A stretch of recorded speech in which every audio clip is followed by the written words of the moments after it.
My name is Maya Whitlock, and last night my father called me the family's greatest disappointment in front of 400 people. He lifted his crystal glass like a man blessing a crowd, and everyone laughed as if humiliation were part of the entertainment. I didn't flinch. I counted the seconds it took for the laughter to fade. When the last echo died, I smiled. Because none of them knew I had just frozen the $25 million grant he was boasting about. He believed he was hosting a charity gala. I knew it was a financial crime wrapped in chandeliers. My father, Richard Whitlock, the real estate mogul of Boston, had spent his life converting lies into marble. "Look at her," he said into the microphone. "She could have inherited an empire, but she chose government paperwork." The crowd laughed again, louder this time. I looked at the gold reflection in his cufflinks and thought how easily gold disguises rot. The waiter brushed past me with another bottle of champagne. I caught my reflection in the glass' steady eyes. Nutre more.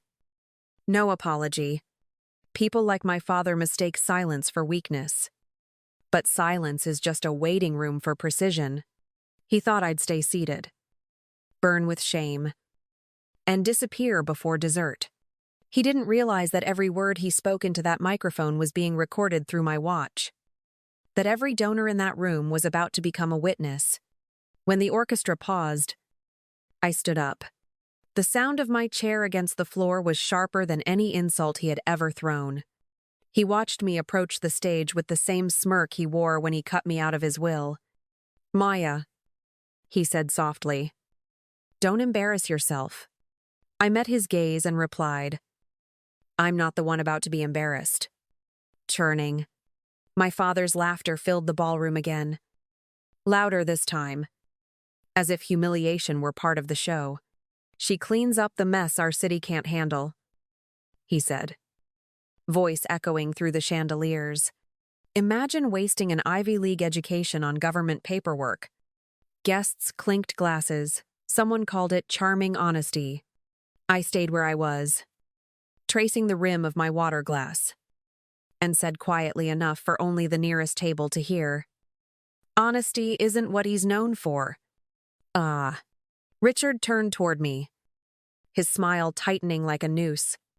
"What's that?" "Sweetheart, finally found your voice?" he asked. His tone dipped in wine and mock affection.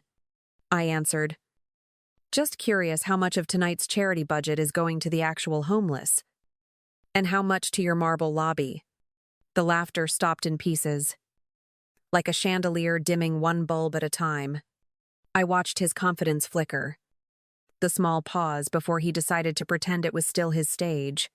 He gestured at me with the microphone. "You see, always suspicious. Always dramatic.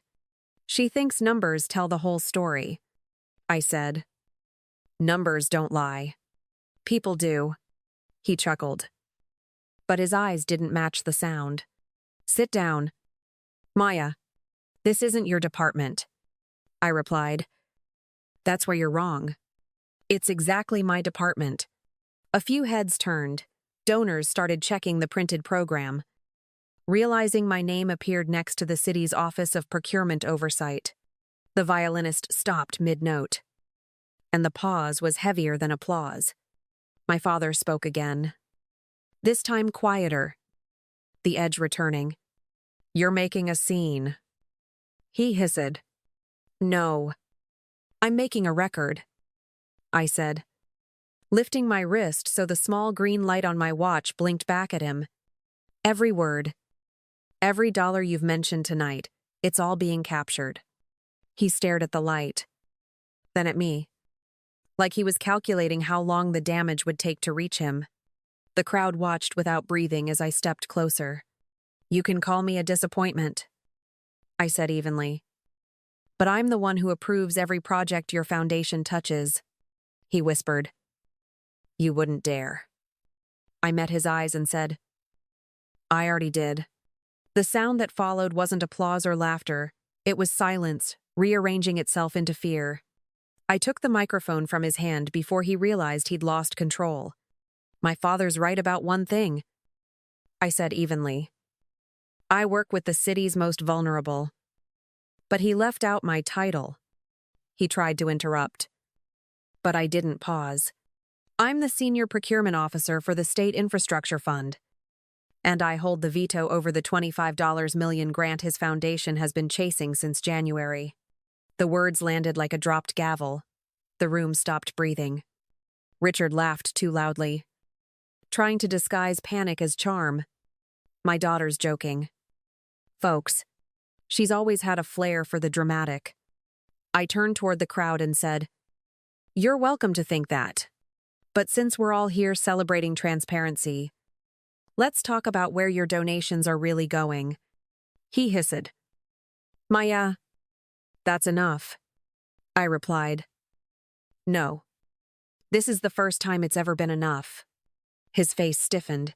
Arrogance cracked where fear started to bloom. I unfolded a single sheet of paper from my folder. Line item 1, executive office renovation. $2 million for imported Italian marble. Line item 2, administrative transportation. $300,000 for 2 luxury SUVs. Line item 3, patient housing. 0. Someone near the front gasped. Richard snapped. "You don't understand the cost of running a nonprofit." I looked at him. "I understand misappropriation. It's my job to audit it." His hand trembled against the podium, and I knew that silence was the beginning of collapse. He leaned into the microphone, sweat shining under the lights. "These are temporary allocations," he stammered. "Part of our long-term plan," I answered. "A long-term plan that excludes the people you claim to serve. You can't spell dignity with granite countertops." A ripple moved through the guests. They whispered his name like a warning. He tried to steady himself. "You're humiliating yourself." "Maya," I said. "No. I'm reading your numbers aloud." The donors closest to us stopped pretending to smile. I flipped another page. Section 4. Consulting fees paid to Whitlock Development, LLC. A company owned entirely by you. That's called self-dealing under state and federal law. He turned pale. "Those are legal business expenses," he argued. Voice cracking. "Then you won't mind if I send the invoices to the Inspector General's office for verification," I said. The word verification hung heavier than accusation. "You wouldn't do that to your family," he whispered. "You stopped being family the day you used their poverty to polish your reputation," I replied. The audience stood frozen between disbelief and discomfort. I closed the folder. Each motion deliberate. Each sound measured. "This isn't a medical initiative," I said quietly. "It's a vanity project disguised as mercy," he whispered. "Please, stop." I lowered my voice just enough for him to hear. I just did. Then, to the room. Effective. "This proposal is rejected for gross financial misconduct." When I let the microphone fall, the thud was final proof that his empire had just been audited by his own blood. By morning, the headlines called it the Whitlock Gala Meltdown. My phone buzzed nonstop until I turned it face down on the counter. The first statement came from Veronica Lane, his PR director, claiming I'd suffered a public emotional breakdown. Richard's voice followed on the morning news. Calm and calculated. "My daughter's been under tremendous stress. We'll get her the help she needs." The damage control had begun, and they were framing me as unstable before the truth could harden into fact. Grant texted. "You saw the press release?" I answered. "Yes. I saw the part where they turned a fraud case into a family tragedy," he replied. "They're spinning faster than the stock ticker." I said. "Good. The faster they spin, the easier they'll fall." He asked if I'd back down for my own protection. I told him, "I've worked too long cleaning up men like him. I'm not leaving the mess this time." Every denial he issued was another record I saved to the archive folder labeled simply evidence. I would. That afternoon, Richard called. "Do you know what you've done?" he demanded. I said, "I've done my job." He laughed coldly. "You think this is about the grant? It's about reputation." "You've destroyed yours," I answered. "Reputation is for sale. Integrity isn't." He paused, then said, "You think the city will protect you after this circus? I've already made calls." I replied, "Then you should call them back. My suspension's temporary, but your audit isn't." The silence that followed was sharper than any insult he'd ever used. Hours later, Grant appeared at my door holding a printout. "We traced the IP behind the mental health smear," he said. "It's coming from Whitlock Properties server." I looked at the company logo stamped across the header and said, "He's still playing defense with stolen credibility." Grant asked, "You want me to leak this?" I shook my head. "No. I'll use it properly. If he wants a public war, I'll give him paperwork." He smiled faintly. "You don't miss," I answered. "Neither does the truth when it's documented." The file went into the same folder, next to every receipt he'd signed.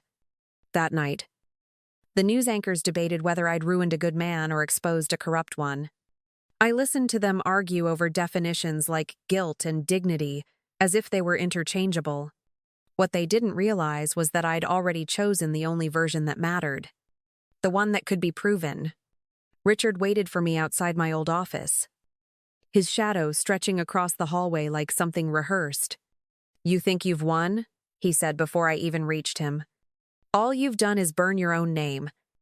I answered, "If my name burns, it's only because yours was soaked in gasoline first." He stepped closer, his voice lowering. "You forget who built this city's skyline. I could buy and sell your department in a week." I said, "Then you'd better hurry, because by Monday, the department will own your records." "Oh," he sneered. "You really think anyone in that bureaucracy cares what you say? I've survived 4 audits, 2 investigations, and a dozen jealous bureaucrats." I replied, "You've survived because they didn't know where to look." "I do." His smile faltered. "Just slightly. I made one call this morning." He warned, "You're being put on leave, effective immediately." I told him, "Leave is temporary. Frozen assets aren't." His eyes narrowed. "What did you do?" I said. "I didn't do anything illegal.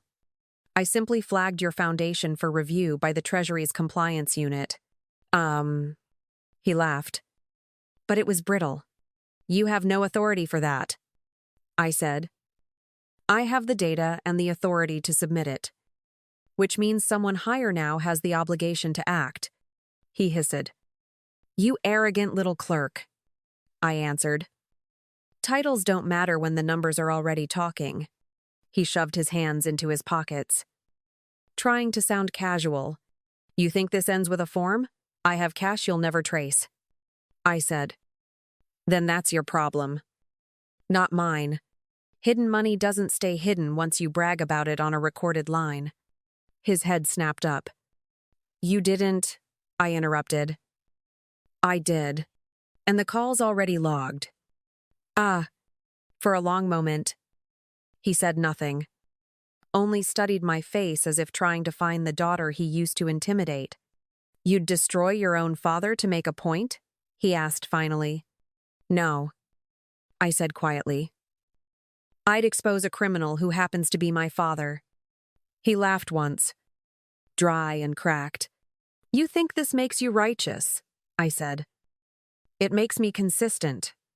I don't audit strangers and spare family." He muttered, "You'll regret this." I replied, "You've said that my whole life. And yet here we are." When I walked past him, he didn't follow. For the first time, he was the one left standing in silence. Realizing that paperwork could be sharper than a knife, He showed up at my door just after dusk, his voice cutting through the quiet before I even turned the handle. "You've ruined me," Richard said, stepping inside as if the word ruined still belonged to him. I answered, "You ruined yourself the moment you used charity funds to pay for your ego." He slammed his hand against the table.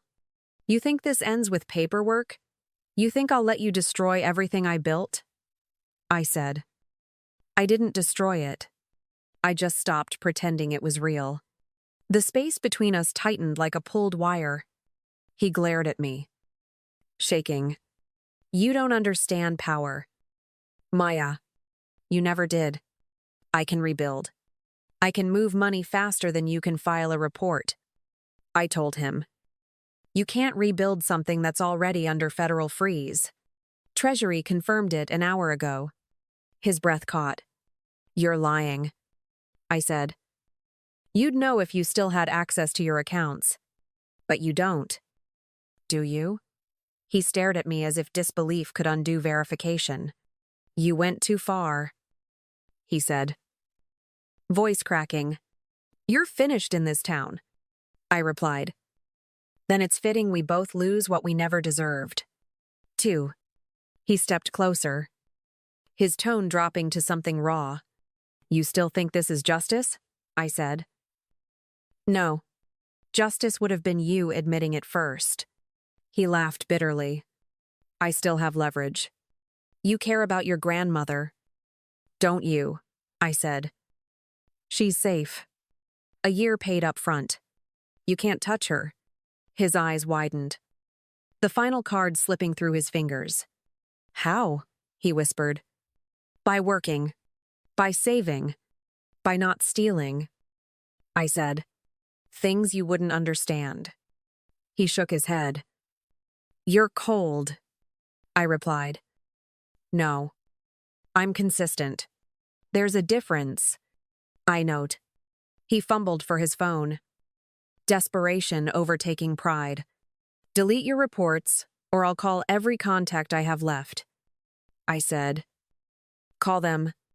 They'll hear the same thing your attorney just did." He froze. "What did you do?" I said. "You're still on speaker." "Richard." The lines open with the state's financial crimes unit. He paled. "You'd turn me in?" I said. "You already confessed."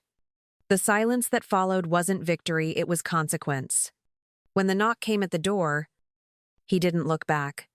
He only whispered, "You're not my daughter." I said, "You're right. I'm your audit." And when they took him away, I finally understood what quiet accountability sounded like. The next morning, I sat with my mother on her porch, the air still carrying the scent of rain. She poured tea and said quietly, "You don't have to tell anyone what happened. Peace doesn't need witnesses." I answered, "I know. I just needed to end the noise." She smiled faintly. "And did you?" I looked out at the still yard where nothing was moving. "Yes," I said. It's finally quiet. For the first time, silence didn't mean submission. It meant the world had stopped echoing his voice, and I could finally hear my own.